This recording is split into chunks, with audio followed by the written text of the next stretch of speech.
नमस्कार, मी पंकजा गोपीनाथ मुंडे, महायुतीची बीड लोकसभेची अधिकृत उमेदवार।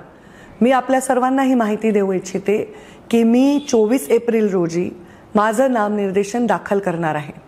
माझं नामनिर्देशन दाखल करून 3 वाजल्यानंतर मी महामानव डॉक्टर बाबासाहेब आंबेडकरांच्या पुतळ्याला अभिवादन करणार आहे।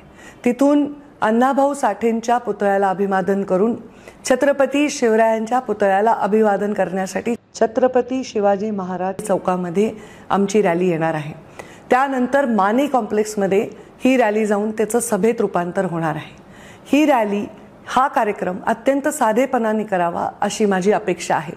साधेपणाने जरी केला तरी संख्या मोठ्या प्रमाणात येणारच आहे याचा मला विश्वास आहे, कारण आपण सर्व त्या दिवसाची तयारी करत आहात। या दिवशी परंपरा मुंडे साहेबांनी जी घालून दिली त्याप्रमाणे ही रॅली दरवेळी होते तशीच होईल। सर्वांनी या ठिकाणी उपस्थित राहावे, अत्यंत साधेपणाने आपण ही रॅली केली पाहिजे। मोठ्या संख्येने नेते आपल्या जिल्ह्यातील तिथे येतील, त्यांना वाट करून दिली पाहिजे। स्टेजवर जे अपेक्षित आहे त्यांनीच तिथे आलं पाहिजे।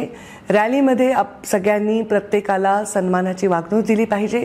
मला माहिती आहे कार्यकर्त्यांमध्ये प्रचंड उत्साह असणार आहे, कार्यकर्ते घोषणा देणार आहेत, आवाज दुमदुमणार आहे, परंतु या घोषणा देताना कोणाचाही अवमान करता कामा नाही, कोणालाही कमी लेखता कामा नाही, समोरच्या उमेदवारांच्या विरोधात घोषणा देता कामा नाही अशी माझी विनंती असणार आहे।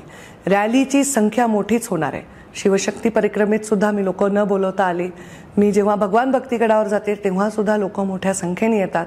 मी नुसतं नामनिर्देशन दाखल करणार आहे असं म्हटल्यानंतर राज्यभरातून लोकांची इच्छा आहे की आम्ही यासाठी यावं। तुम्ही जरूर या, पण साधे आणि शांतपणाने ही रॅली आपण करावी।